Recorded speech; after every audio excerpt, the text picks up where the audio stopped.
Merci. La parole est à Madame Sylvie Robert. Merci, Monsieur le président, Monsieur le ministre, mes chers collègues. Si j'ai souhaité intervenir sur cet article 25, c'est que je considère qu'il n'est absolument pas une solution. Et plus que cela, il soulève beaucoup de questions et pourrait même représenter un danger.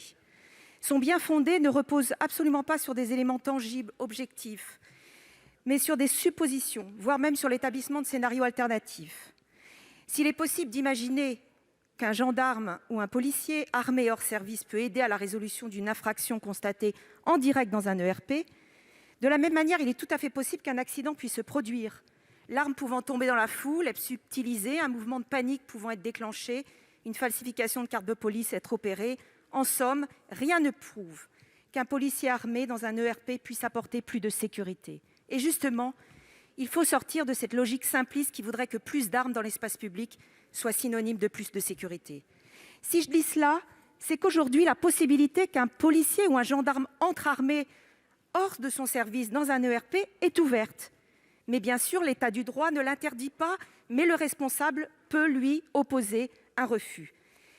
Et je pense qu'il est essentiel que ce dialogue ne soit pas rompu, parce qu'aujourd'hui, il y a eu très peu d'accidents, même si on sait pourquoi cet article est arrivé là.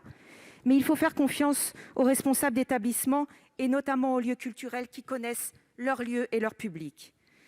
Alors pour terminer, je voudrais vous dire, mais mon collègue le disait, tout le secteur culturel est à l'arrêt depuis 1 an. L'un des succès de la relance de ce secteur sera sûrement la confiance retrouvée du public. Et je ne suis pas certaine que cette disposition y contribue vraiment. Et enfin, plus fondamentalement, cet article 25 représente un changement de paradigme presque civilisationnel qui nous rapproche d'autres modèles, à mon avis très éloignés de notre culture collective et publique. Alors, il ne faut pas nous résoudre à banaliser ce sujet, comme nous n'avons pas à confondre le renforcement de la sécurité des Français au quotidien par des moyens effectifs et pertinents et le renforcement de l'illusion sécuritaire auquel appartient définitivement ce dispositif.